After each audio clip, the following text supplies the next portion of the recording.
జీవతత్వంబు మీద దేవతత్వమమరు దానికి మీదను యమలమైన సత్తమాత్రంబుగా వెల్గు చిద్భవంబు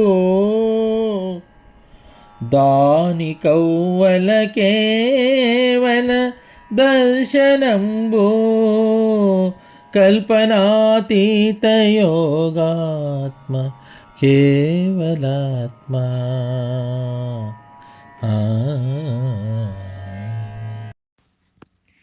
జీవతత్వంబు మీద దేవతత్వమమరు దానికి మీదను యమలమైన సత్తమాత్రంబుగా వెల్గు చిద్భవంబు దానికవ్వల కేవల దర్శనంబు కల్పనాతీత యోగాత్మ కేవలాత్మ. జై నిజ గురుభ్యో నమః. శ్రీ గురు బాలరామ పండితుల వారిచే విరచితమైన కేవలాత్మ శతకమునందు ఈరోజు మనం 79వ పద్యం. దీనిలో నిజ దర్శనాన్ని కావిస్తూ ఉన్నారు క్రమ పద్ధతిలో. శిష్యునికి అవగాహన అయ్యే మేర వారి గురుదేవులైనటువంటి నాగనార్యుల వారి వద్ద అందుకున్నటువంటి బోధ దృఢీకరణాన్ని ఎరుక చేస్తూ ఉన్నారు, ఎరిగిస్తూ ఉన్నారు. ఎలా అంటే జీవతత్వంబు మీద దేవతత్వమమరు. జీవతత్వంబు మీద మనం గత ఖండార్థంలో చెప్పుకున్నాం. ఈ మాయ అనబడేటువంటిది, దానిలో అంతరేంద్రియములలో జ్ఞానాన్ని కూడా కలిపి చెప్పుకున్నాం. ఇక్కడ జీవతత్వము అంటే 24 ఇంద్రియములతో వెస్టిగా ఉన్న నేను జీవభ్రాంతితో ఉన్నాను, అది జీవతత్వం. దాని మీద ఉన్నది ఏది? దేవతత్వం. దేవతత్వం అంటే ఏంది? ఈశ్వరతత్వము అని. ఇక్కడ సమిష్టి భావంతో ఉంటుంది. అక్కడ అది స్థూల సూక్ష్మ కారణ మహాకారణములుగా ఉంటుంది జీవతత్వంలో. అదే దేవతత్వమైనటువంటి ఈశ్వరతత్వంలో ఎలా ఉంటుంది? విరాట్ హిరణ్యగర్భ అవ్యాకృత మూల ప్రకృతులుగా ఉంటుంది. అక్కడ ప్రత్యేగాత్మ స్వరూపమై ఉంటుంది. ఇక్కడ ఈశ్వరతత్వంలో పరమాత్మ స్వరూపమై ఉంటుంది. చాలా సులభమైనటువంటి విచారణ మహనీయులు మనకు అందజేసినటువంటిది.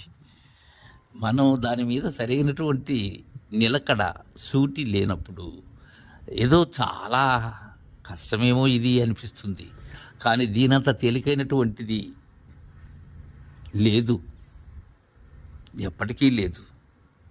అయితే ఇది సరిపోకపోతే మాత్రం ఎప్పటికీ ఇది సరిపోదు, అందుకోవటం కష్టమే. అమరు దానికి మీదను యమలమైన సత్తమాత్రంబుగా వెల్గు చిద్భవంబు. సత్తమాత్రంగా అంటే ఏంటి? సత్తమాత్రము అంటే బ్రహ్మ పదార్థమే. సత్తామాత్రమైనటువంటిది బ్రహ్మ పదార్థమే.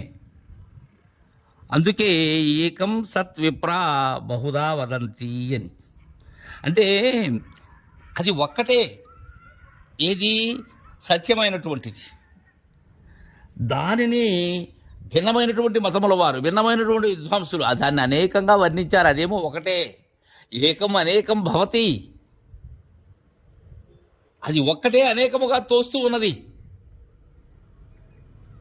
వెల్గు చిద్భవంబు. చిద్భవము అంటే ఏంటి? సర్వసాక్షి అయినటువంటి చైతన్యమే చిద్భవం. ఇది అమలముగా ఉన్నది. ఇది దేనిని అంటటం లేదు. ఈ విషయాన్ని గమనించాలి మనం. సత్తామాత్రముగా వెలిగేటువంటి చైతన్య స్వరూపమైనటువంటి నా నిజస్వరూపం అది అమలం, అది అక్కడ అచలం, అది. ఈ విషయాన్ని ఎరగాలి మనం. జీవతత్వం, ఈశ్వరతత్వం, అమలతత్వమైనటువంటి నా స్వస్వరూపం, నా నిజరూపం అది. అక్కడ నేను అవ్యక్తంగా ఉన్నాను. వ్యక్తమైనప్పుడే నేను దేవతత్వం, జీవతత్వంగా క్రిందికి వస్తున్నాను. లేనట్లయితే నా నిజస్థితి ఏంటి? అచల స్థితే. అక్కడ నేను బ్రహ్మానందం పరమసుఖదం కేవలం జ్ఞానమూర్తిం ద్వంద్వాతీతం గగన సదృశ్యం తత్వమస్యాది లక్ష్యం ఏకం నిత్యం విమలమచలం అక్కడ అది. దానికవ్వల కేవల దర్శనంబు ఆ వ్యక్తము కానటువంటిది అవ్యక్తం. అవ్యక్తమునకు మీరినదేది, నేను లేనిది, నేను ఎరుగా రానిదైనటువంటి కేవల దర్శనం, అదే గురు దర్శనం, పరమపావనమైనటువంటి గురు దర్శనం. అదే అతి రహస్యమైనటువంటి బట్టబయలు. అది కేవల దర్శనం, నిజ దర్శనం. అది దేని కవల ఉన్నదది? ఈ శివజీవ నా నిజ రూపమైనటువంటి చైతన్యమునకు మీరి ఏదైతే ఉన్నదో సగుణ నిర్గుణములో కాక కేవలాత్మగా 26వదిగా ఏదైతే ఉన్నదో అది ఇక్కడ బాలరామస్వాముల వారు మనకు అందజేసినటువంటిది. కల్పనాతీత యోగాత్మ కేవలాత్మ. జయ గురుదేవా.